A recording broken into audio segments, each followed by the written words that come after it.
Su estampa era fácilmente reconocible. Cojo, encorvado, vestido con ropa amplia y abundante pelo cano y rizado, el rastro de olor a tabaco que su pipa desprendía delataba su presencia. El capitán lo llamaban. Su voz, trabajada durante años entre rociones de espuma salada y tragos de abundante licor, era ronca, dura. No era difícil verlo pasear solitario por el puerto con las primeras luces del alba. Entre Noray y Noray, una parada para contemplar la dársena y recrear la vista en los barcos amarrados. De él decían que era un perfeccionista con malas pulgas. Tal vez por eso, con mirada escrutadora, repasaba cómo de cuidado estaba cada aparejo, o si las estachas largadas mantenían las embarcaciones correctamente abarloadas. Como de costumbre, cada día visitaba la huesera, el lugar al otro lado del espigón donde reposaban los restos de multitud de barcos cuya vida útil había llegado a su fin. Cuadernas y tablazones daban cuenta de las historias con que cada uno de ellos llenaba de recuerdos aquel fúnebre rincón. Algunos inventados, las más de las veces, los relatos que viajaban de boca en boca eran las crónicas de sucesos ciertos acaecidos en el mar. Como el que contaban de la balandra con las velas rotas, carente de arrancada para gobernar en medio del temporal y empujada irremediablemente contra las rocas, que vería cómo las mismas olas que amenazaban con hacerla zozobrar le ponían la proa encarando la bocana para entrar al abrigo de la escollera, salvando así la vida de todos sus tripulantes. No correría la misma suerte el Clipper que, navegando desde Aberdeen con fuerte marejada y viento duro del norte, una noche de marzo a 6 millas de costa sufrió una vía de agua. La escasa tripulación con la que contaba un barco de sus características se tuvo que repartir entre ajustar el aparejo a las difíciles condiciones reinantes o bien ocuparse de las labores de achique. Al final ambas maniobras resultarían inútiles. Ninguna de las dos llegaría a consumarse para evitar lo que el destino ya había sentenciado.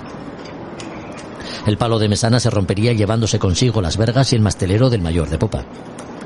Con varios heridos y el agua engullendo la bodega, anegando ya la cubierta inferior, el navío se fue a pique. La metopa con su nombre descansaba en aquel cementerio para barcos. Entre restos de otros naufragios todavía podía leerse Sweet Sugar, el nombre que perseguiría para siempre a nuestro atormentado capitán. A Son de Mar, el podcast para marinos y amantes de la navegación.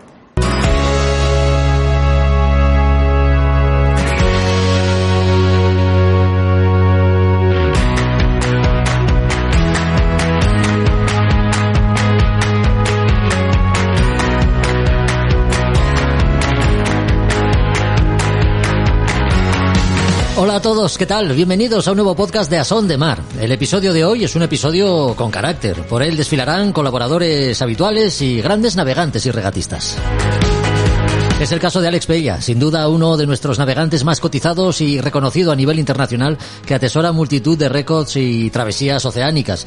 Vencedor de la emblemática Ruta del Ron, con algunas regatas de mini Transat en su haber, o el récord de velocidad en el Océano Índico a bordo del Trimarán y Deck Sport, con el que batiría también el récord del mundo en el trofeo Julio Verne. Alex Pella lleva completadas más de 400.000 millas. No necesita mucha presentación, pero hemos querido contar con su presencia en este podcast para conocer mejor al hombre que ha nacido para navegar. Como también lo ha hecho Juan Meredith, que vuelve a visitarnos, porque ya sabéis que nos gusta seguir de cerca sus evoluciones rumbo a la línea de salida de la regata Global Solo Challenge, la vuelta al mundo en solitario y sin escalas que tendrá lugar en el mes de septiembre del año que viene y que está preparando con un compromiso y esfuerzo que hay que reconocer. Además contamos con la presencia de Sebastiano Napoli, patrón del mejor equipo de España en el campeonato de cruceros celebrado entre los días 7 y 9 de este mes de octubre. Inscrito por la Federación de Vela del Principado de Asturias, no podía ser de otro modo. Encantados estamos de contar con él en el episodio de hoy para que nos detalle cómo fue el desarrollo de las regatas y cómo se vivió finalmente el triunfo del Bullbox. De Librería Robinson nos llega un pedazo de historia, la Carabela San Lesmes y el viaje más épico de la historia. Así se titula el libro que conoceremos con más profundidad de la mano de Juan Melgar. Y con Roberto Bucetas sabremos algo más sobre las vías de agua, un asunto serio que puede ponernos en riesgo evidente. ¿Qué las puede causar? ¿Cómo reconocerlas? Y cómo actuar en caso de encontrarnos en una situación nada deseable como esa.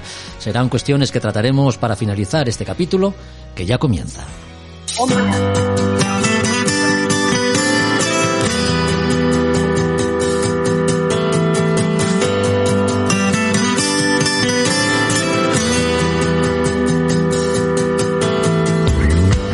Hoy hablamos con alguien que acumula más de 400.000 millas bajo sus pies y toda una trayectoria deportiva en la que ha cosechado algunos de los más importantes éxitos de la vela oceánica. Sin duda es un hombre de récord. Primer español en ganar la Ruta del Ron, lo que le convirtió también en el primer nacional vencedor de una regata transoceánica en solitario. Sus retos siempre buscan algún punto más de superación, llegando así a batir incluso el récord de velocidad en una vuelta al mundo. De sus inicios, sus logros y sinsabores hablamos los próximos minutos para conocer mejor al regatista, pero ante todo navegante que se encierra en la persona que va un poco más allá de los que van más allá. Alex Pella, ¿qué tal? Muy buenas. Hola, muy buenas. Un saludo a todos. Es un placer contar contigo. Gracias por compartir con nosotros los próximos minutos, Alex. Muchas gracias. Gracias a vosotros por interesarme, por el mundo del mar, que es un poco a lo que me dedico yo. Sí. Oye, he dicho, y no sé si tiene sentido, navegante o regatista. Me gusta hacer esta distinción porque, si bien es cierto que el instinto competitivo es feroz en tu caso, para llegar a él hubo que dejarse vencer primero por el encanto de navegar por navegar, ¿no? No sé cómo lo ves tú esto. Totalmente de acuerdo.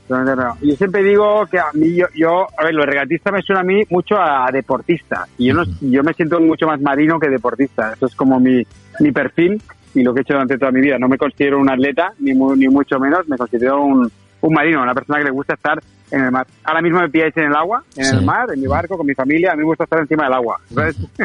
Eso es con lo que disfruto yo. En calmadas ecuatoriales, mar gruesa y profundas borrascas, días de apacible navegación en los que ni una cosa ni otra. ¿Te queda algo por ver? Porque imagino que más allá de estar pendiente de la electrónica para comprobar rumbos y derrotas, también hay tiempo para dejarse seducir por la mar, ¿no? No, totalmente. A mí me gusta, pues obviamente la velocidad en el mar es una cosa que engancha mucho, con mucha adrenalina, más si es mar abierto. Me gustan los recorridos offshore, mar adentro, mar abierto, en el que hoy en día pues mi campo de regata, o mi circuito, por decirlo de una manera, es el propio planeta, ya que, como ya he dicho en la introducción, ostento el récord de la Vuelta al Mundo, tengo el récord del Pacífico, el récord del Índico, el récord del Atlántico, el récord de media vuelta al mundo también. O sea que al final me gustan las distancias largas en recorridos oceánicos en el que estás gestionando pues esa distancia, la meteo, la convivencia a bordo, el estar con el elemento, no contra. Y a mí me gusta mucho esto. La verdad que puede ser raro, pero yo disfruto mucho de esto. Alex, compartes tu infancia con 3 hermanos a bordo del barco de tus padres. ¿Hay un momento en el que decides lo mío es navegar, o te has plantado aquí en un proceso natural por la evolución lógica de quien vivió siempre vinculado al mar? Muy buena pregunta. No lo sé. Mira, fíjate, nosotros somos 4 hermanos, los 4 nos dedicamos a los barcos a vela, o sea, al mundo del mar y a los barcos a vela. Creo que no es casualidad, es evidentemente por la educación que nos dieron nuestros padres y los valores que nos dieron sin quererlo, porque las navegaciones que hacíamos en familia era básicamente pasar el tiempo en familia, en el agua, haciendo cruceros estivales, no eran grandes retos ni grandes desafíos, sino era pasar el tiempo juntos, en familia, en el barco familiar. De ahí luego pues empezamos todos a entrar en proyectos, empezamos menos mi hermano mayor, los dos somos muy malos estudiantes, así que nos pusimos al mundo laboral y nos dedicamos a los barcos, y entramos en los grandes barcos de regatas como más bien como manitas, como gente de equipo de tierra. Sí. Y luego ya empezamos a navegar en grandes proyectos. Yo me lancé por la vela oceánica, de los 4 soy el que más he tirado por grandes proyectos de la oceánica, y al final pues bueno, ahora me perdí un poco con el hilo de tu pregunta explicando un poco todo esto, pero sí. Yo no me veo haciendo otra cosa que no sea algo vinculado al mar. Me gusta estar todo tipo de navegaciones. Los últimos años además me he abierto mucho, desde grandes retos oceánicos hasta navegaciones de placer en familia o con otro barco clásico, haciendo regatas de clásicos de vez en cuando puedo. O sea, me he abierto a muchas otras cosas. Lo triste de la historia, en tu caso, Alex, es que los éxitos logrados han tenido que ser siempre al margen del país que te vio nacer, ¿no? Es una pena.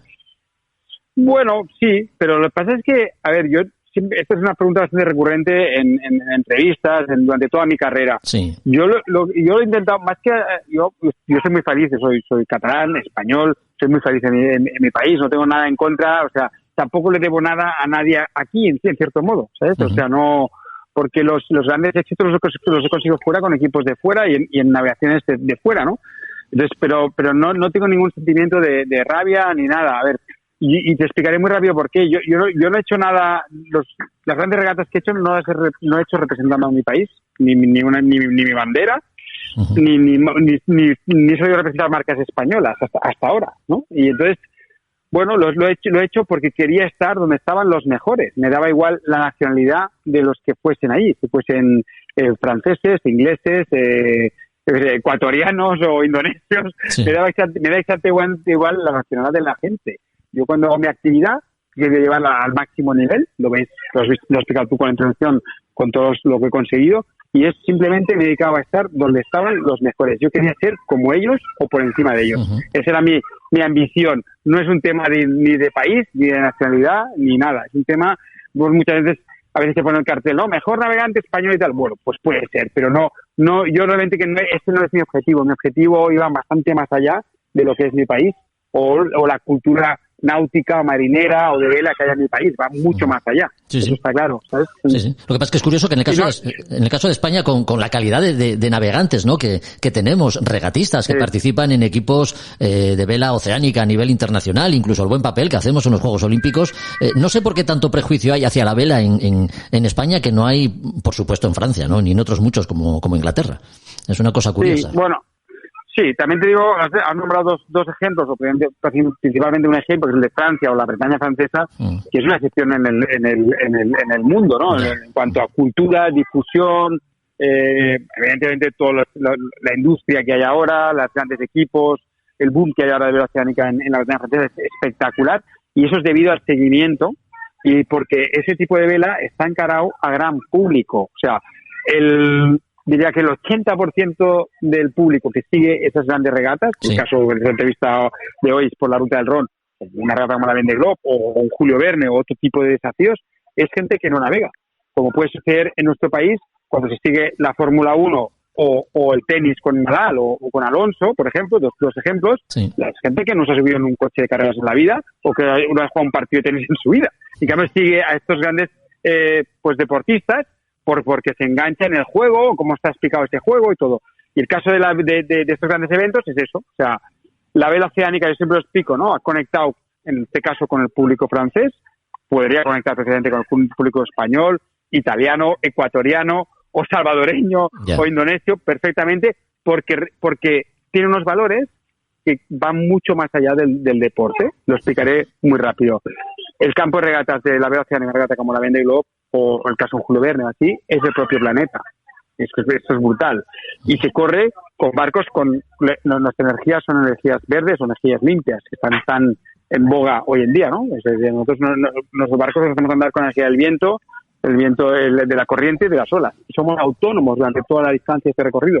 Y cuando la gente sigue esta regata, se podría haber reflejado en cualquiera de nosotros, porque somos seres humanos que corremos esto, ¿no? Entonces, estos unos valores muy, muy de actualidad, en el que hoy en día, con lo que está tan de moda, tanto las energías como la conservación de los océanos, pues hace que tengan este boom de seguimiento en Francia. Pero repito, en Francia porque tienen una cultura de explicar el deporte, estos grandes retos, estas grandes aventuras, desde hace muchos años. En el París-Dakar, otro tipo de ejemplos que han conseguido conectar con el gran público. Nosotros no tenemos esta cultura.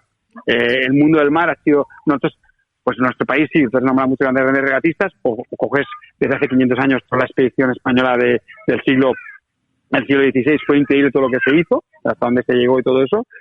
Y todo esto la gente no lo conoce, y vivimos un país que no es marino, no es un país marino. O sea, entonces aquí hay que retomar todo eso, pero para mí el ejemplo, yo soy una persona muy optimista. Si en Francia han conseguido conectar con el público, ¿por qué no aquí? Si las personas somos las mismas. Evidentemente que se podría. Pero hay que hacer un esfuerzo de contarlo bien y saber contar esa historia. Claro. Cuando tú has dicho unos ejemplos con todo el respeto hacia un regatista olímpico o otros que has nombrado tú. Pero claro, en la Olimpiada, para conectar con el público, más que una medalla, lo que tienes que hacer es contar una historia bonita detrás. Sí. Y entonces ahí, en estas grandes regatas, básicamente se cuentan esas historias humanas que conectan con la gente, más que un resultado, una medalla, o algo así, ¿sabes? No sé si me explico. Sí, totalmente. De hecho tú, que participaste en la película en solitario, que precisamente se estrenó en el Festival de Cine de aquí, de Gijón, esa película, y yo tuve la fortuna de disfrutar en más de una ocasión. Hay una escena que lo he comentado en alguna otra vez. Hay unos niños que están en clase y están aprendiendo meteorología siguiendo la regata que se está dando, ¿no? De vuelta al mundo. Con lo cual, efectivamente, ya desde niño estás participando de alguna manera en ese tipo de eventos, ¿no? Lo cual es muy importante, claro, y además estás aprendiendo. Y eso, bueno, pues son cosas que están arraigadas en la cultura que aquí todavía no se han conseguido. Mini Transat, Circuito IMOCA, vueltas al mundo en diferentes modalidades. ¿Hay alguna prueba de las que hayas hecho hasta ahora que te haya resultado especialmente gratificante por su exigencia o dificultad, Alex? También es una muy buena pregunta. A ver, yo he hecho mi carrera según las oportunidades que me han ido saliendo y siempre buscando, igual suena muy mal, pero a mí me gustan las cosas difíciles. Pues siempre me ha gustado ir a por algo que no he hecho y algo que supere lo anterior. Y al momento que llevo casi 20 o 25 años de carreras, al momento se te acaban los retos, ¿no? Porque dices, bueno, más difícil todavía. Y no por la, digamos, la americanada de hacer más difícil todavía, sino porque a mí me gusta un poco lo desconocido. Y digo, si esto ya lo sé, no voy a repetirlo, voy a ir a buscar otra cosa. Y así es como yo he hecho carrera y esa es realmente mi motivación. Lo he explicado antes, ¿no? Dices, a mí me gusta ir donde están los mejores. Estos tíos, ¿cómo lo han hecho? Pues voy a intentar por buscar ese nivel, ¿no? Ya. Bueno, de todo, pues todo lo que has dicho, todo tenía su momento. La época del Mini, tengo unos recuerdos increíbles, no tenía la experiencia que tengo ahora, pero tenía mucha más juventud y más fuerza, más físico, más impulso, digamos, y lo disfruté muchísimo, también a un nivel muy alto, porque yo corrí 3 ediciones y de 3 casi me llevo 2, o sea, y eso era increíble ya, con los medios con los que hacíamos y veniendo de donde yo venía, ¿no? Sí. Luego cuando pasé pues en el 40 pies lo mismo, ¿no? Con grandísimos resultados, ganando la Ruta del Ron, segundo en la Jacques Vabre, y luego también mi salto tanto en el IMOCA como luego el paso al multicasco. El multicasco oceánico para mí fue todo un descubrimiento en el que ya pegó un salto también de nivel, empecé a navegar con una gente increíble, gente que llevaba 20 años navegando esos barcos, y yo pues intento pues poco a poco adquiriendo ese nivel pues con todo tipo de navegaciones oceánicas, de vuelta al mundo, medias vueltas al mundo, récords por todas partes y eso. Sí. Así que siempre, no tengo realmente de varias etapas en mi carrera, pero siempre el objetivo ha sido lo mismo, ¿no? Superar un poquito, ir a por algo desconocido, siempre ha sido eso. Sí, estamos a menos de un mes de la salida de una nueva edición de la Ruta del Ron. San Malo volverá a ser escenario de una de las regatas más emblemáticas en la que fuiste vencedor con un barco, además, sin ningún tipo de patrocinio. Ganar una prueba como esta, ¿qué supuso? ¿Cómo recuerdas esa regata, Alex? Bueno, tengo un recuerdo impresionante, de verdad que es, como has dicho, ha sido uno de los puntos álgidos de mi carrera. Primero por cómo lo hicimos, este barco fue armado por Gonzalo, es con un grupo de gente maravillosa, en un proyecto que parecía pequeño porque éramos pocos y con pocos, no llevaba, como dices tú, pegatinas en el barco, pero que además con muchísima pasión y muchísimo cariño y con gente muy buena. Y bueno, ahí estuvo la prueba del resultado y la regata me la llevé bien, haciendo una preparación, una conciencia de todo lo que hacíamos. Bueno, fue maravilloso, fue realmente increíble. Después de eso, pues la consecuencia de eso, para mí fue pues un salto. La gente en lo que es la Bretaña francesa ya me conocían, nos conocían. Para mí fue un poco la confirmación y ya empiezo a saltar directo. Y ya venía navegando los multicascos y ya me meto de lleno en los multicascos oceánicos y ya pego un salto muy grande yo mismo de confianza y también me empezó a sonar mucho el teléfono y empecé a recibir muchas llamadas de equipos y gente muy buena, que me da muchas oportunidades. O sea, yo realmente que todo fue como tiene su paso lógico. Tengo que decir una cosa, que yo cuando fui al 40 pies, que esto es una categoría intermedia, digamos, en vela oceánica, yo venía del IMOCA. O sea, parecía que era un paso hacia atrás.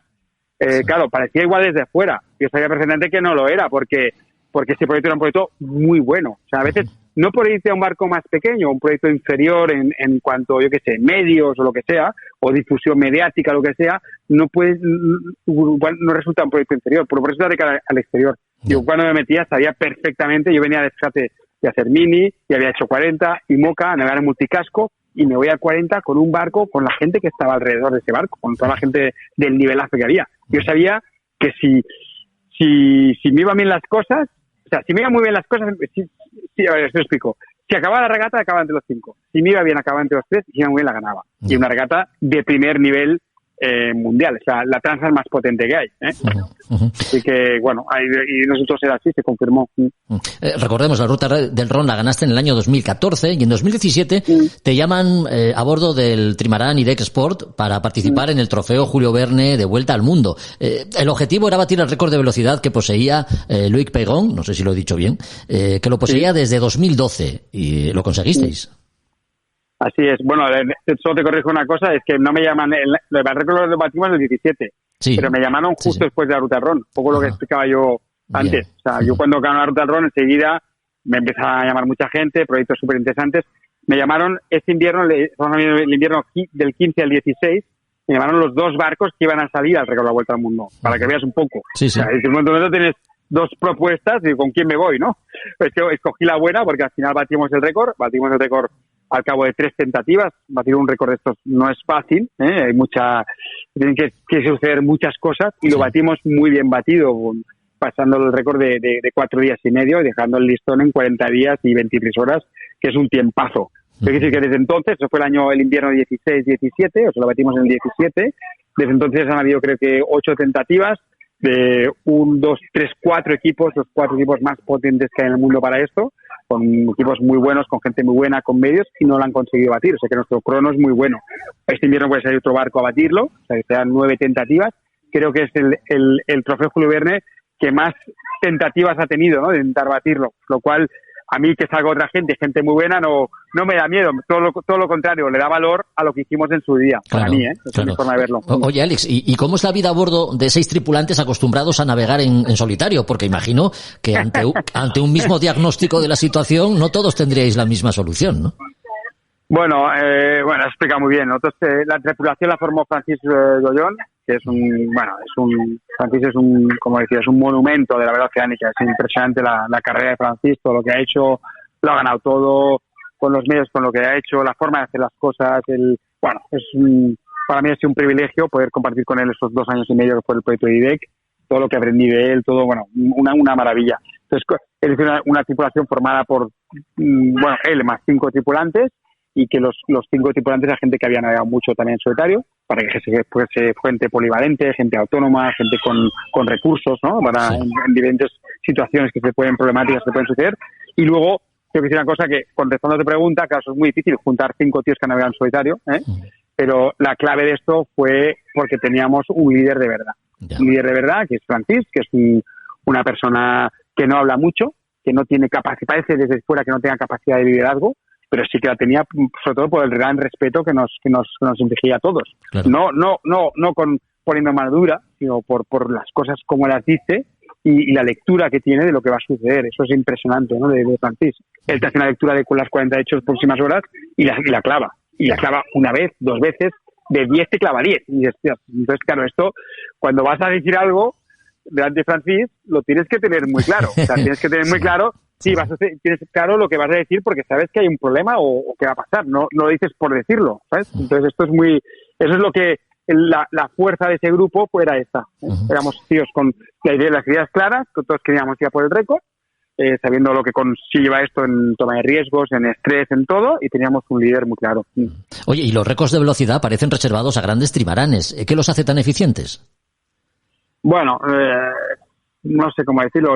Para mí la palabra récord oceánico es trimarán oceánico o multicasco oceánico, podríamos decir. No hay duda. No hay color la velocidad entre un monocasco y un multicasco. O sea, pero el multicasco también tiene sus inconvenientes. Tiene la gestión del estrés, porque el barco no sabe que no puedes pararlo, y luego el tema de, no te permite errores. Un multicasco vuelcas y ahí te has quedado. En un monocasco te pegas una piña, el barco se puede deslizar, igual rompes una vela, rompes el palo, pero tú haces parte, digamos, del barco. En un multicasco no. Entonces esto es la gestión del estrés es lo más difícil de llevar en un multicasco. Pero la velocidad fácil, con poca gente a bordo, de una forma ligera, sin forzar el barco, eso es lo que tiene el multicasco, y esto lo ves, coges un monocasco de 30 metros o un multicasco de 30 metros y no hay color en la velocidad. Uno va a 25 o 30 minutos y otro va a 45, los barcos de ahora. ¿Sabes? Los multicascos que estamos navegando ahora, de la clase Ultim, yo estoy navegando en un equipo que es el actual, que es de parte de estos grandes multicascos oceánicos, son barcos que van por encima del agua, vas a 1,5 metros del agua y que navegas entre 38 y 45 nudos todo el rato. El que mida, pues con 16 nudos está navegando en 27. Claro. Entonces, claro, eso no, con ola, en mar abierto, ¿no? Eso no hay monocasco que pueda competir con eso. Ya. Bueno, por cierto, el último intento de vuelta al mundo que habéis hecho en sentido este-oeste no ha podido ser al final. Sí. Exacto, y salí el invierno pasado a intentar hacer el recorrido al revés, porque bueno, mal llamado al revés, pero sí, era una prueba un poco diferente a lo que venía haciendo, porque aquí realmente en esta prueba no es el listón está no en la performance o en la velocidad, sino en completar el recorrido de una forma yendo rápido, pero no hace falta ir a fondo, ¿sabes? No sé si me explico. Sí. Es un recorrido muy largo en el que hay varios pasos, son pasos a nivel, uno es el Sudamérica, donde nos quedamos esta vez nosotros, que no pudimos completar. Bueno, yo es una cosa que tengo metido entre ceja y ceja desde que completé el récord de la Vuelta al Mundo el Julio Verne. Digo, aquí hay que hacer algo ahora en el otro sentido. Sí. Además, se cumplen ahora, o sea, que recientemente 500 años desde la primera Vuelta al Mundo, completábamos Juan Sebastián Elcano. En este sentido, digo, bueno, tenía todos los alicientes para intentar montar este desafío. Bueno, de hecho, una de tus últimas apariciones en medios nacionales fue en la presentación del Trofeo Oceánico Elcano, ¿no? Donde ciencia, historia y deporte se dan cita pues para dar una vuelta al mundo que emula al Gran Navegante. ¿Vas a participar en este trofeo, Alex? Sí, pues obviamente estoy trabajando para montar el primer desafío de este gran trofeo. Tengo en la cabeza de los 5 sentidos en eso. Hago otras cosas, evidentemente, no hago vela oceánica, estoy en mi barco, sigo haciendo otras navegaciones, pero mi gran reto ahora, mi gran objetivo es hacer un desafío de montar un equipo para montar el primer tiempo de referencia de ese trofeo, con un tiempo que sea muy digno, y ese es el plan. La que estoy muy ilusionado en esto. La presentación fue muy bonita, hace un mes o 3 semanas tuvimos la presentación en Sanlúcar de Barrameda, cuando se cumplían además 500 años de la llegada de Elcano y sus otros 17 tripulantes. Sí. Y bueno, como has dicho muy bien, es un proyecto en el que hay una parte de historia que es brutal, que es la primera vuelta al mundo, y luego hay una componente de ciencia, digamos, de conservación de los océanos, porque a ver si consigo explicarlo rápido. El desafío de Elcano, lo que dejó detrás, las consecuencias de esa primera vuelta al mundo, ¿sí? Fue un poco decir que todos los seres humanos estamos atrapados en este planeta, básicamente. Yo no soy un historiador, pero el mensaje es ese. Habían 4 mundos que vivían separados, digamos, hacia Europa, América y África, y en el mismo viaje se unieron esos 4 mundos, ¿no? Entonces esto fue esas fueron las consecuencias de ese viaje. Ahora mismo el desafío de la humanidad, esto está más que demostrado desde hace 500 años, que estamos todos aquí, es no reventar el planeta, sino poder convivir nosotros sin cargarnos el planeta. Y ese es el gran desafío. Entonces, hay muchos proyectos y entonces estamos con la parte de ciencia la lleva Belén Ceballos, perdón, que no me estaría el nombre, sí. Que es una chica que lleva un proyecto, trabajando en la NASA, con un proyecto de la Comunidad Europea, para la absorción del carbono por parte de los océanos. Este es uno, pero hay muchos otros que nos hacen ser muy optimistas con lo que he explicado ahora, ¿no? De que el ser humano no se cargue el planeta. Y es darle realmente la importancia a los océanos, por lo cual creo que realmente que va mucho conmigo y va mucho con el propio desafío del trofeo. ¿Sí? ¿Y se baraja alguna fecha de salida de este trofeo oceánico? Mira, yo estoy montando ahora el desafío, estoy incluso ahora me cogí unos días de vacaciones, que veo muchas cosas este año, pero sí. La semana que viene ya tengo una serie de reuniones en este sentido, y las fechas que yo quiero empezar es empezar a montar armar el barco para el año que viene y saltar en un proyecto de récord que sería para el 24-25, perdón. ¿Sabes? O sea, ahora sería el tiempo de montar sería el 23-24, y como esto se tiene que hacer los inviernos en el hemisferio norte, o sea, los veranos australes, digamos en invierno del 24-25. Estas son las fechas. Bueno, hemos repasado algunos de los éxitos más sonados, pero el rico palmarés con el que cuenta Alex Pella no lo desgranaré aquí porque podríamos estar horas. Lo podéis consultar, no obstante, en su página web alexpella.es. Navegante oceánico de primer orden, su experiencia se mide en éxitos. Algunos de ellos los hemos repasado estos minutos con su protagonista, al que no le robamos más minutos porque sabemos que está disfrutando de su familia. Así que muchas gracias, Alex. Ha sido un verdadero placer que hayas compartido con nosotros estos minutos. Un abrazo. Oye, muchas gracias a vosotros y espero contaros más noticias y más aventuras pronto. Estaremos pendientes, no lo dudes. Un abrazo. Un abrazo, un fuerte abrazo. A Son de Mar, la náutica en un podcast. La aventura oceánica de Juan Meredith. La aventura oceánica de otro grande es la que compartimos cada 15 días con su protagonista. Ya sabéis, la Global Solo Challenge, la vuelta al mundo en solitario y sin escalas, que partiendo de La Coruña el año que viene, en el mes de septiembre, esperamos pueda contar en la línea de salida con Juan Meredith, nuestro navegante oceánico, al que seguimos de cerca con el ánimo de conocer sus evoluciones y su preparación de cara a esta regata. Parte de esa preparación ha sido la Copa del Canal, celebrada este pasado fin de semana, en la que el barco de Juan se llevó el triunfo en tiempo real. Así que no nos queda otra que felicitarlo. ¿Qué tal, Juan? ¿Cómo estás? Muchas felicidades, ¿eh? Muy buenas. Bueno, está bien. El barco era para eso pero estoy muy contento, pero el barco se ha portado, como siempre, muy, muy bien. Sí. Estrenábamos nuevas velas viejas. Uh-huh. Nosotros, ya sabes, que intentamos recuperar todo lo que hay por ahí y han dado un resultado fantástico. Y fíjate que es una regata que no sopló lo que a mí me hubiera gustado, o mejor dicho, del ángulo que me hubiera gustado, excepto el final. Pero bueno, entramos en Denia dando mucho espectáculo, a más de 13 nudos, y ha quedado muy bonito y muy contento. Qué bien. Oye, de la península a Ibiza y regreso a Denia, ¿de cuántas millas consta esta regata y cómo se dio en cuanto a condiciones? ¿Fueron favorables? ¿Cómo estuvo? Te lo voy a corregir. Era solamente desde San Antonio, Ibiza, a Denia. Es la Copa del Canal, que es una regata ya histórica, creo que son 21 ediciones. Uh-huh. Otras veces es en el otro sentido, Denia San Antonio. Sí. Sí que es verdad que nosotros pues llevamos un grupo de gente que va aportando su granito de arena económico, la verdad, para que vamos a decir otra cosa, para que esto siga adelante. Entonces hicimos desde Valencia, navegamos a Denia, luego hasta allá y demás. Y gente que realmente aprecia el proyecto. Y bueno, son 55 millas lo que era la regata. Tengo que decir que de Denia a Ibiza fue espectacular, prácticamente todo el tiempo con spin, nunca por el juego 11 nudos, fue fantástico. Pero luego la regata empezó con poquito viento, luego era cuando salimos del tapado de las islas, pues era un descuartelar, un viento casi en la proa para nosotros, 7 nudos y medio, 8 nudos y medio, poco a poco fue subiendo, 9 nudos, 10.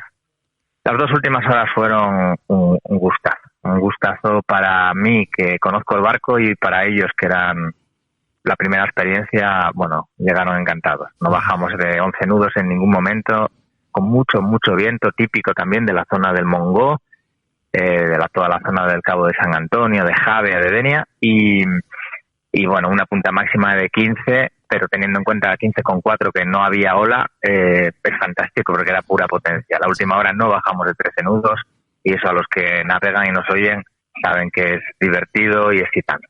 Uh-huh. Así que muy bien. Los que iban a bordo contigo encantados, claro. Se les caía la baba. A mí también, tengo que reconocerlo. Fueron ellos llevando el barco todo el tiempo, hasta que llegó un poquito ya el merengue, y ya con el baile, pues bueno, ya lo cogí yo. Y nada, pues para los que nos oyen, que les gusta esto de la mar, íbamos con un rizo, mantuvimos el foque grande que tenemos delante, por momentos un poquito pasados de trapo, porque ya digo que soplaba muy bien, tuvimos 35-36 de racha máxima de viento real, todo al través, y bueno, el barco estaba en su salsa, así que muy bien, la verdad. Luego además tengo que decirte que para mí es una regata especial, que solo había hecho 2 veces, sí, pero que va a una de las que son mi casa. Yo estuve entrenando 4 años allí en el Regato Náutico de Denia, entonces bueno, pues para mí siempre es muy especial llegar al club de Denia para todo, ¿no? Hoy por hoy represento otro club, que es el Club de Vela de Valencia Mar, pero bueno, el Náutico de Denia siempre está en mi corazón. Entonces, bueno, estuvo muy bonito. Bueno, condiciones ideales para un barco como el Pogo 40 que tienes de cara a afrontar una regata de vuelta al mundo como es la Global Solo Challenge. Por lo que dices, se ha portado muy bien el barco, también la tripulación, lo cual digamos que afianza tu idea de que este barco es, ya nos lo has dicho más veces, es la elección correcta. Es que estoy absolutamente convencido. Somos 11 Class 40 inscritos en la regata ya. 11, no está nada mal, o sea, no puedo ser yo el que esté engañado. Yo me sigo sintiendo favorito, además, pues por experiencia, porque yo ya he estado en el sur, sí, porque lo sueño todos los días desde que tengo 6 años de edad. Con lo cual he hecho la regata 1.000.000 de veces, la cabeza. ¿Esperamos estar en la línea de salida? Yo estoy seguro de que vamos a estar en la línea de salida, porque no está faltando trabajo. Y es verdad que lo que buscamos, necesitamos patrocinadores, hemos cambiado la idea, buscamos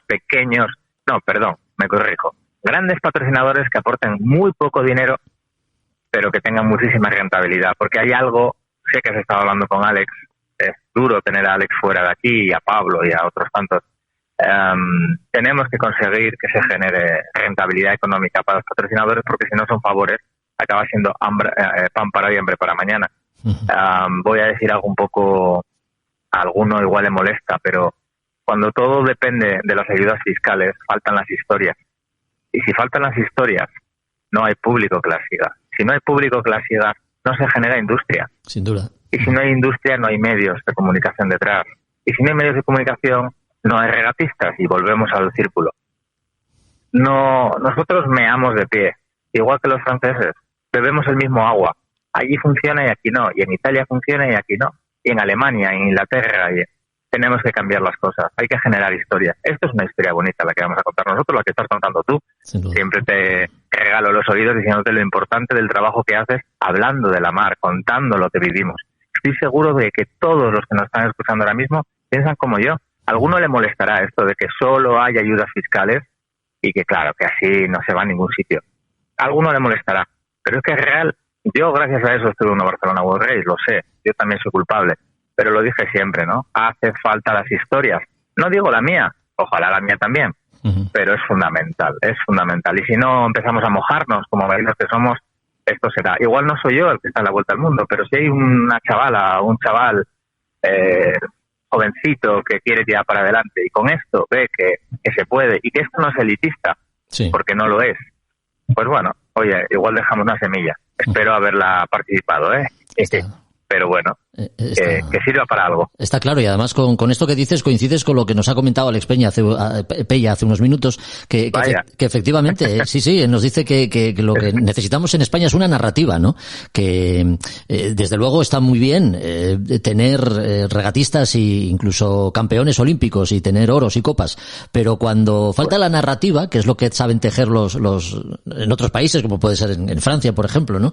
Eso es lo que al final llega a la gente, ¿no? Es cuando tocas la fibra del personal. Es que fíjate, yo a Alex lo conozco desde el año 97, él estaba ayudando yo participé en la Solitaire de Figaro, que es una de las regatas importantes de verdad, y él estaba ayudando a preparar pues el barco de los hermanos García, que son otros grandes, ¿verdad? Entonces, Alex ha sabido moverse, lo ha tenido durísimo, hemos navegado juntos, por desgracia para mí solo una vez, lo considero amigo, hemos participado en la Barcelona World Race en barcos distintos, yo soy un fan desesperado de él, me siento mejor que él porque soy deportista, pero lo digo con la boca pequeña, evidentemente lo tengo que decir como deportista, pero para mí Alex es un ejemplo, es un ídolo realmente, y me duele que esté fuera, pero te digo Alex, te digo Pablo Santurde, que es otra bestia, te digo, hay gente por ahí que bueno, yo hubiera navegado mucho más si no hubiera intentado pelear por mis propios proyectos, lo sé, pero al final, es que hace falta esa narrativa, si es que es chula, hablan las empresas de valores, que lo demuestren, y no lo están demostrando, solo lo escriben en las webs. Y aquí ya me acabo de pasar un montón, ¿verdad?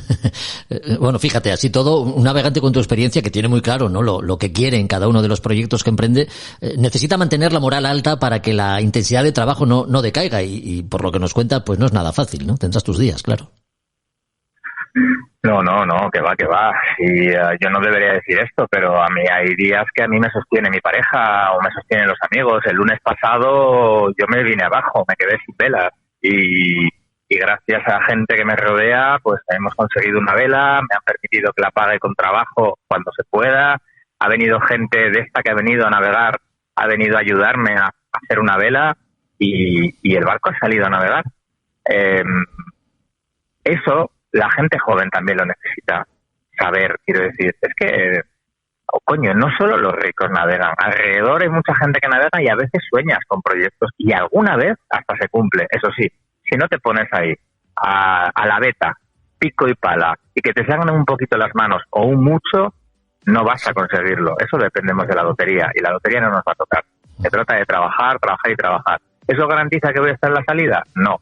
¿Significa que no creo que vaya a estar? Estoy convencido de que voy a estar porque, como bien te digo, habrá alguien que tenga los mismos valores que yo y que diga, yo quiero ganar dinero con esto porque se puede rentabilizar. Tan sencillo como eso. Así es. Bueno, así es el trabajo duro e ingrato, ¿no? A veces de una preparación para una vuelta al mundo, lo que no vemos y que hace posible que quienes nos deleitan con sus travesías oceánicas puedan llevarlas a cabo para su satisfacción, la de los aficionados, por supuesto, y también la de sponsors y patrocinadores que tienen en este tipo de regatas un escaparate a nivel internacional que aporta valor añadido, sin duda, a sus marcas. Juan, bueno, pues nada, lo vamos a dejar aquí hasta dentro de 15 días que volvamos a contactar. Déjame decirte solo una cosa y es que no voy a hacer un crowdfunding porque no tenemos tradición en España, sí, pero sí que invito a todo el mundo a venir a navegar conmigo. El que quiera luego ayudar económicamente es genial. Y si no, pues que naveguen. Mira, he tenido la enorme suerte de que además, viniendo de Denia, un tipo que lleva muchos años en él, se llama Manu, ciego, prácticamente ciego, creo que está en un 95%, ha estado en Juegos Olímpicos, me pidió que le hacía tanta ilusión navegar en este barco que si podía venir conmigo hasta Denia. Tengo imágenes a Valencia, tengo imágenes de él llevando la caña, ¿sabes? Sí. No hay, ya solo por eso, y por una bebé que vino y su madre le dio del pecho mientras navegábamos a 10 nudos, esas cosas hacen que el proyecto valga la pena. Pero eso, que venga gente que me ayuden, porque si no se me acaba, pero yo ahí sigo. Oye, pues vamos a hacer hincapié, si te parece, en el próximo podcast hacemos hincapié en esto para que todo aquel que esté interesado en conocerte y en navegar contigo lo pueda hacer, para que nos des todas las claves, ¿de acuerdo? Exacto, muchísimas gracias. Un abrazo, Juan. Un abrazo a todos.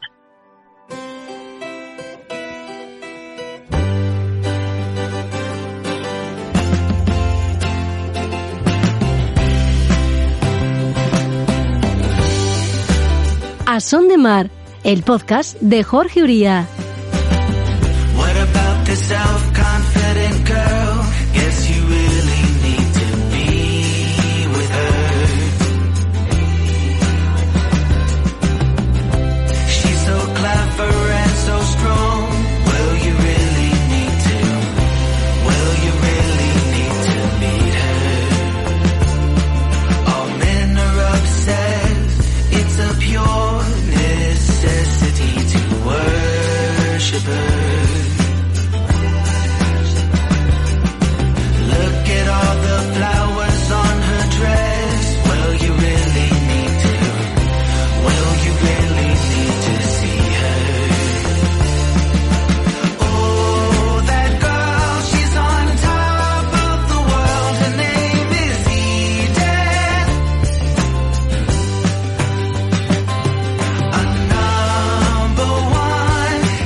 No nos bajamos del cajón de campeones siguiendo de cerca la actualidad, porque entre los días 7 y 9 de este mes de octubre, Monterreal Club de Yates de Bayona fue el escenario de una prueba que, a razón de las buenas impresiones que ha concitado una vez terminada, puede que no sea la única vez que hablemos del Campeonato de España de cruceros, ni tampoco lo hagamos con el patrón del equipo vencedor, quién sabe. De Gijón, el Bullbox se ha llevado el triunfo para la Federación de Vela del Principado de Asturias. Hablamos con su patrón, con Sebastiano Napoli, que ya tenemos al teléfono. ¿Qué tal, Sebastiano? Muy buenas. Hola, buenas tardes. Muy bien, muchas gracias. Lo primero, enhorabuena, de la que también me felicito como asturiano y gijonés, que además conoce vuestras evoluciones en la bahía de San Lorenzo cada vez que hay regata. Así que felicidades, Sebastiano, muchas felicidades. 3 días de competición, 18 equipos en barcos monotipo, ni tiempos compensados ni cálculos de última hora. Desde luego la cosa no pintaba nada fácil, ¿eh? Sí, la verdad que desde luego ha sido todo otro formato al que estamos acostumbrados. Ahí el crono, el reloj no contaba nada. Más bien para mí fue una vuelta con muchas ganas al monotipo, y teníamos desde el principio un poco la incógnita del factor barco, que ninguno conocía, el Fígaro, pero bueno, nos hemos ido adaptando relativamente bien y rápido. Las diferencias con el segundo clasificado han sido mínimas, lo que demuestra lo disputado de la prueba. ¿Cómo valorarías el nivel competitivo, Sebastiano? Sí, el nivel era muy alto, lo notamos enseguida. Al final había todos los mejores del crucero a nivel nacional, y algún equipo sí que lo conocíamos, sobre todo los de la costa cantábrica, porque han sido rivales en estos últimos años en nuestras regatas IRC, mientras los demás, los del Mediterráneo y Canarias, ahora que no conocíamos ninguno. Y por ejemplo, un canario era un ex finista, una reserva medalla olímpica hace años. Entonces, bueno, es demostración de que el nivel era muy bueno. Un nivel alto. ¿Conocíais a algunos de vuestros rivales, como nos dices, pues con los que os encontráis de vez en cuando en la cornisa cantábrica, ¿no? Por el Cantábrico. ¿Con qué ánimo llegabais a Bayona? Con ganas de hacerlo lo mejor posible, entiendo. La verdad que sí. Desde cuando supimos de este campeonato, de la posibilidad de participar, nos lo hemos tomado muy en serio, y entrenando bien, y además la temporada no podía haber ido mejor en nuestras regatas en IRC. Por lo tanto, la ilusión era mucha, y creíamos de poder hacer un buen papel, la verdad, pero luego cuando lo ganas ya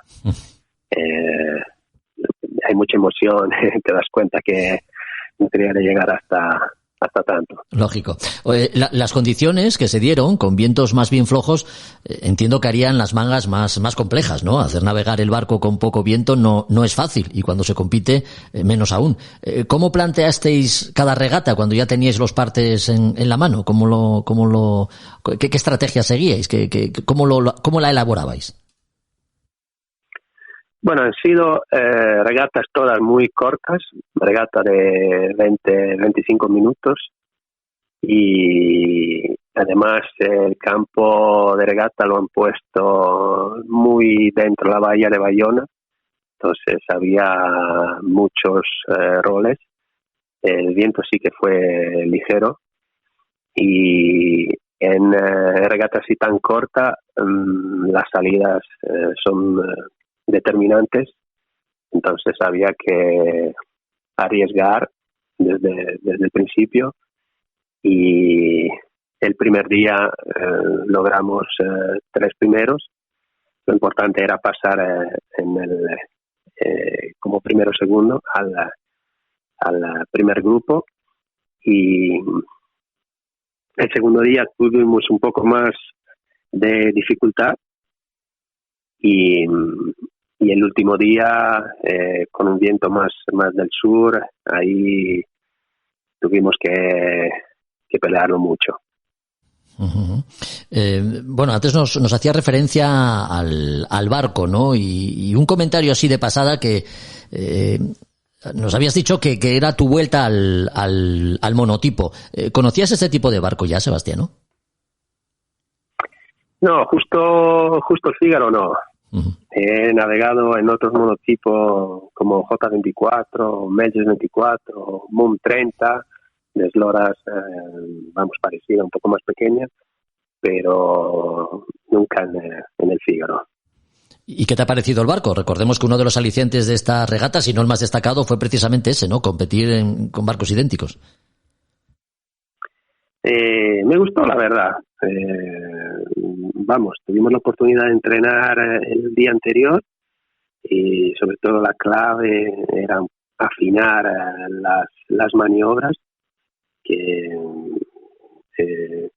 en el bullbox son completamente diferentes y tuvimos el tiempo necesario y sobre todo el viento necesario porque las posiciones eran de muy poco hasta de arriesgar saltando algún día de regata y nos encontramos bien. Sí, tengo buenos recuerdos y todavía buenas sensaciones del barco. Tuviste buenas sensaciones, muy bien. Oye, ¿y disputabais todas las regatas siempre con el mismo barco? Porque tengo entendido que había sorteo todos los días. Efectivamente, tuvimos skipper meeting los 3 días por la mañana y ahí se sorteaban. Entonces tuvimos el primer día el barco número 4, si no me equivoco, y luego el segundo, el tercero, el barco número 6. Uh-huh. Lo cual, bueno, no sé hasta qué punto... Se notaba la diferencia entre uno y otro. Eso te quería preguntar. No sé si notabais algún tipo de diferencia y añadía dificultad a las pruebas, claro. Sí, a pesar de que los barcos los tienen bastante bien montados, uh-huh. Pero luego cada uno tenía que revisar lo suyo y tuvimos que cambiar algún cabo, hasta algún mosquetón y teníamos alguna diferencia, así que la notamos, pero tenemos que pensar a la competición y no al factor barco. Ya, lógico. Bueno, Sebastiano Napoli, como decimos, patrón del equipo Bullbox de Gijón, campeón de España en cruceros 2022. Nuestra más sincera enhorabuena y a seguir cosechando éxitos. Sebastiano. Bueno, muchísimas gracias y quiero aprovechar para agradecer al equipo que ha hecho un gran trabajo, a los tripulantes que sin ellos no hubiéramos logrado este gran éxito. Por supuesto, extendemos la felicitación a todos ellos, claro que sí. Os veré a bordo del Bullbox por la bahía de Gijón. Un abrazo. Perfecto, muchas gracias.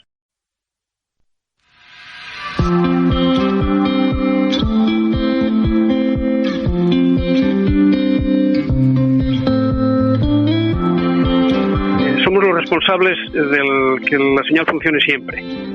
Entonces, en su día, la única forma de ser responsable de eso era estar a pie de obra siempre. De hecho, ahí en la historia de los faros, pues bueno, quedaron los diarios de servicio. Había grandes problemas porque era problemático incluso el conseguir suministros. José Luis García, último farero en el Cabo de Peñas, en Asturias.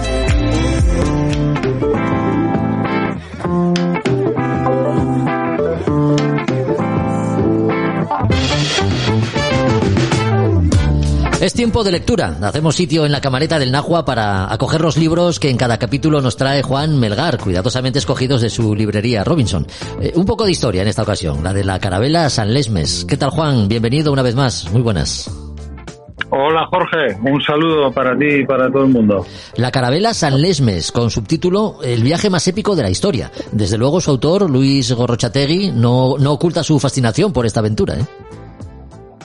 No oculta su fascinación, desde luego. Luis Gorrochategui, bueno, claro, es que estamos viviendo un poco unos años en el que estamos completamente, como se dice, o quien está acaparando todo el espacio, merecidamente, por otro lado, sí. de dentro de la historia naval un poco, es la expedición del Cano. Lógico, sí. Y esto es un poco lo que viene después, claro, porque la expedición del Cano lo que hace es abrir un melón, el melón de la navegación por el Pacífico. Uh-huh. Todo ese inmenso océano que se descubre, que se abre a la navegación.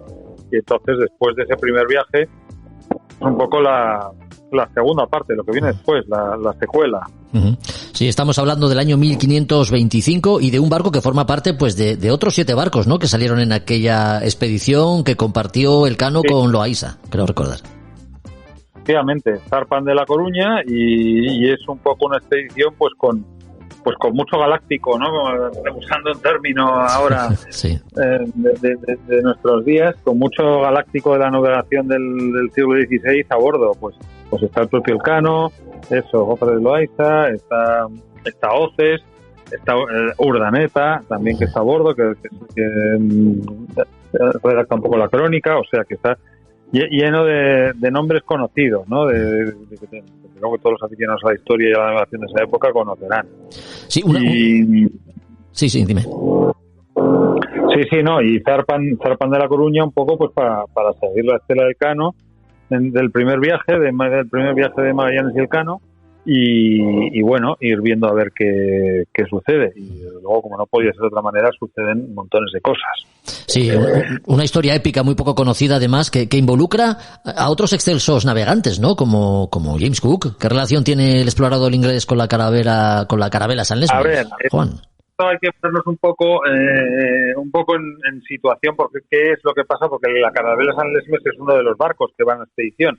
Entonces, este barco tiene un protagonismo al comienzo de más o menos la expedición, o en la primera etapa, que es cuando llegan al extremo sur de Sudamérica, y la carabela San Lesmes se destaca al mando de Oces y pasa a ser, o es el primer barco que navega el punto más al sur, más meridional de Sudamérica, o sea, lo que conocemos ahora como Cabo de Hornos.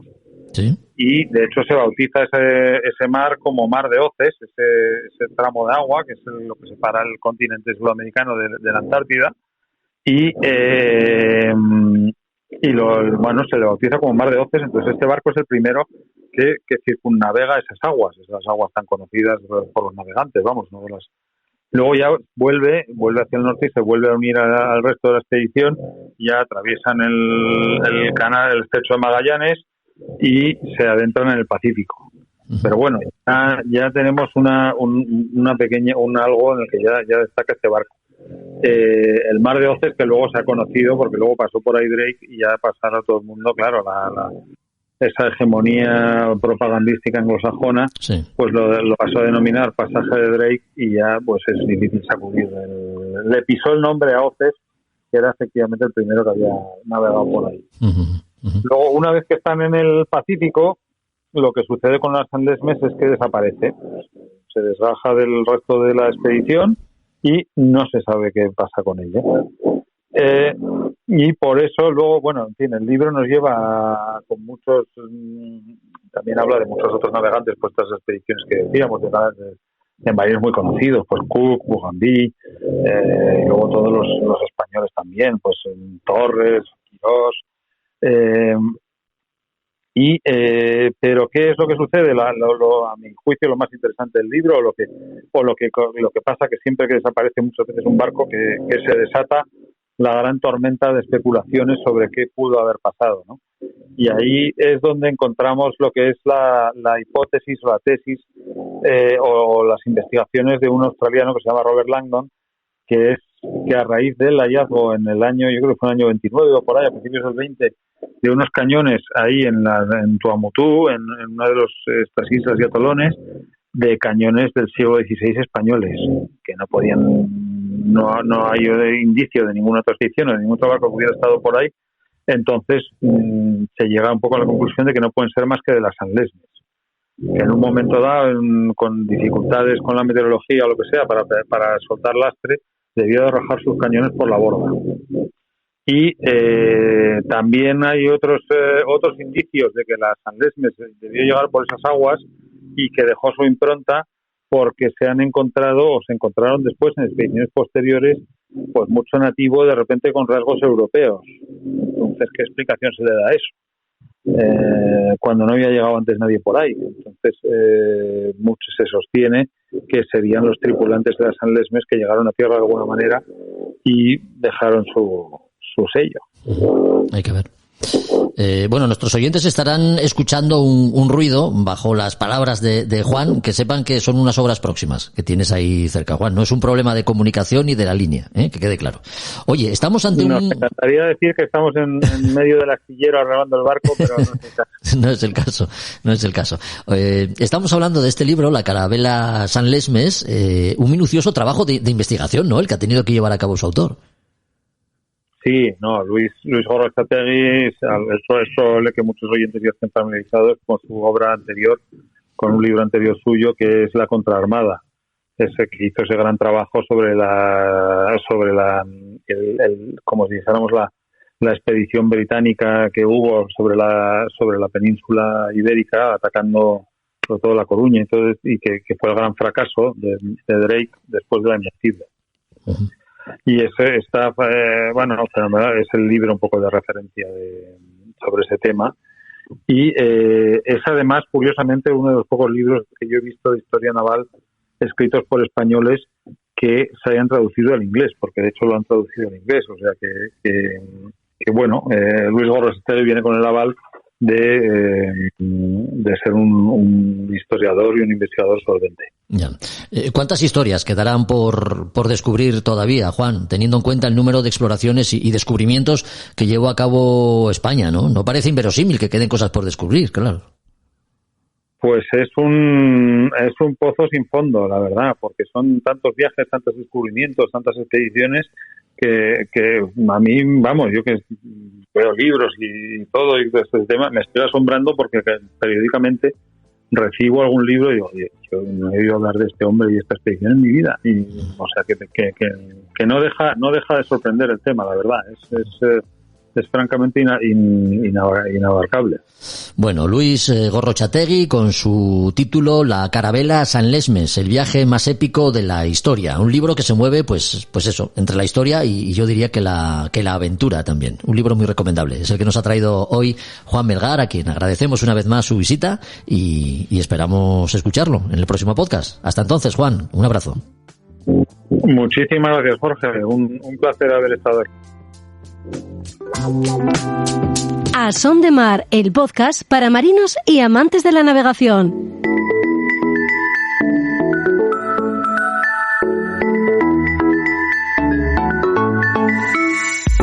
Bueno, pues encaramos ya el último tramo del podcast y lo vamos a hacer pues a la manera que lo solemos hacer habitualmente. Para despedir cada episodio siempre contamos con la compañía de Roberto Bucetas, con quien repasamos los fundamentos propios de la navegación, ¿no? Como pueden ser maniobras, elementos del barco, bueno, pues todo aquello que puede resultar de interés a todos vosotros que nos escucháis y sois aficionados a la náutica. Roberto, ¿cómo estás? Muy buenas. Hola, Jorge, ¿qué tal? Buenos días. Oye, el tema escogido para hoy, bueno, es un asunto delicado, ¿no? Que crea situaciones en las que, en fin, no querríamos vernos nunca. Hablamos de las vías de agua en el barco, que ni que decir tiene, pues en ocasiones puede tener graves consecuencias, claro. Por supuesto, es una de las emergencias que se pueden producir a bordo de un barco y siempre pueden producírselos en cualquier momento y siempre es normalmente en el momento más inesperado, ¿no? Para eso siempre hay que tener las ideas claras y saber cómo actuar para intentar, solventar esa emergencia, ¿no? Bueno, son muchas, ¿no?, las causas que pueden crear una vía de agua, aunque no todas son igual de graves. No es lo mismo un abordaje que un portillo mal cerrado, por ejemplo.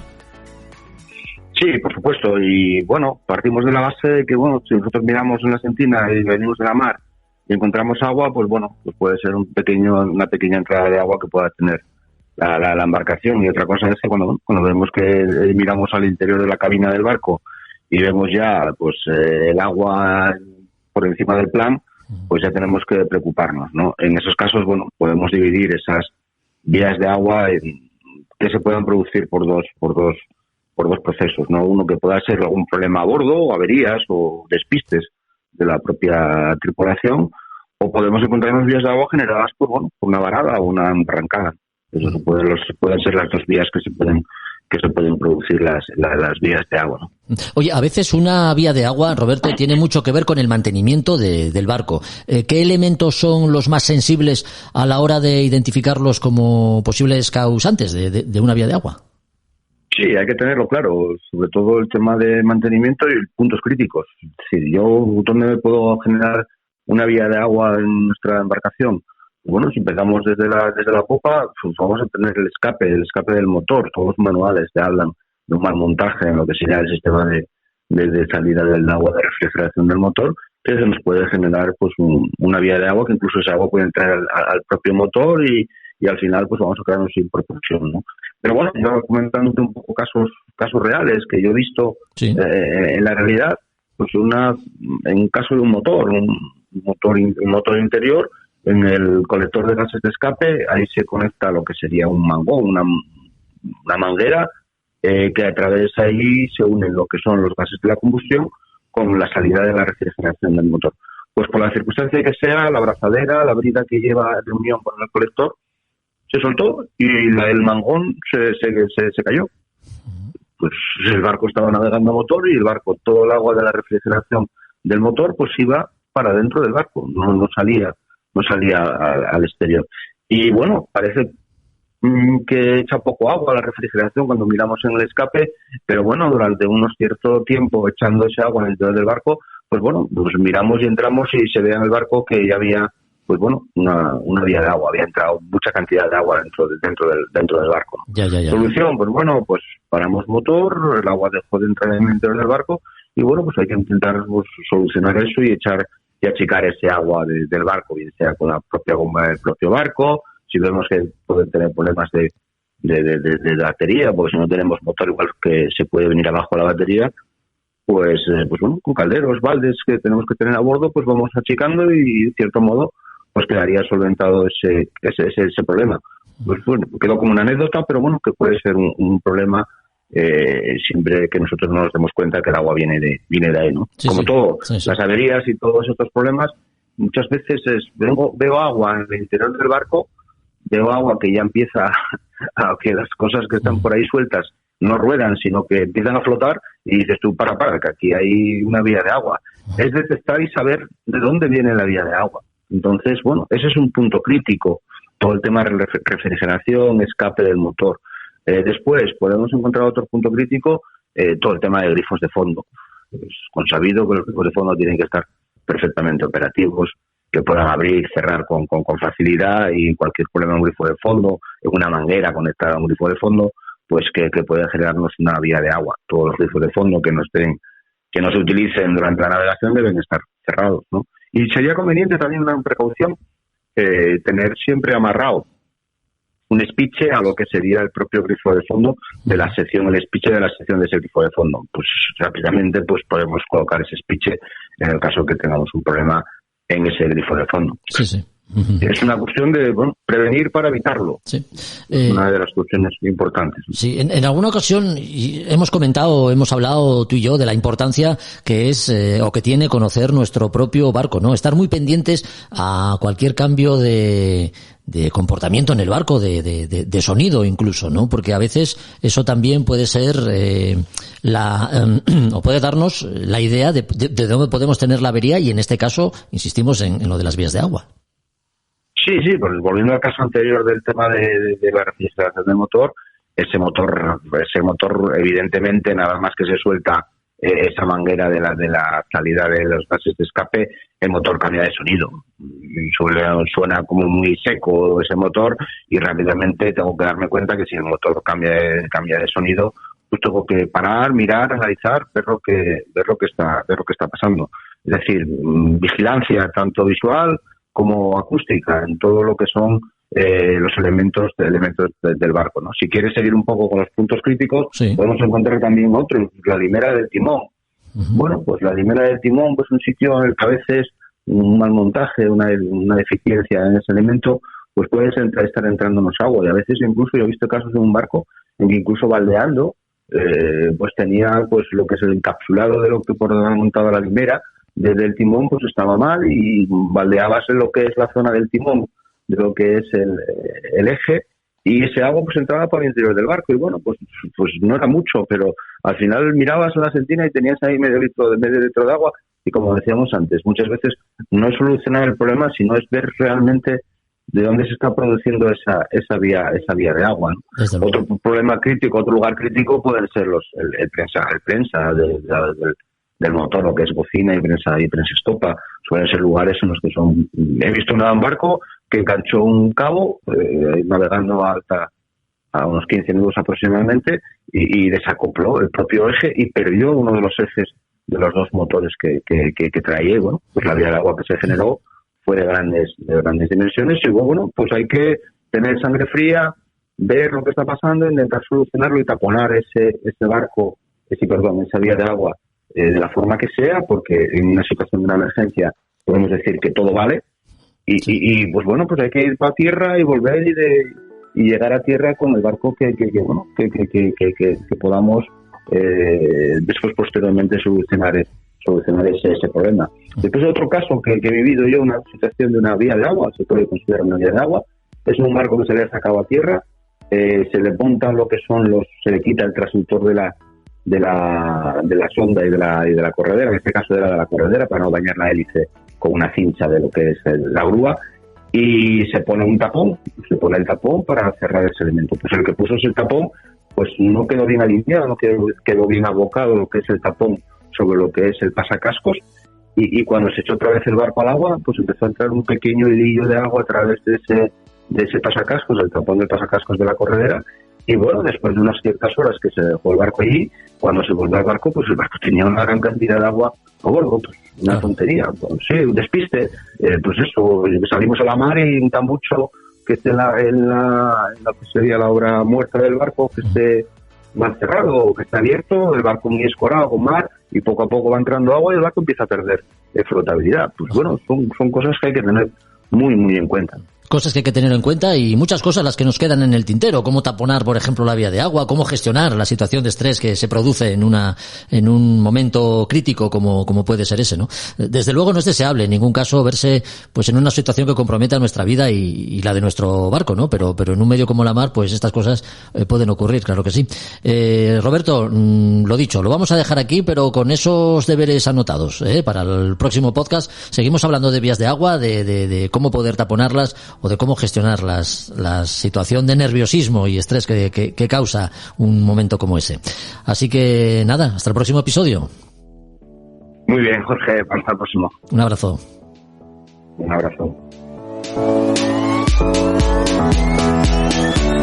Hasta aquí otro capítulo de A Son de Mar.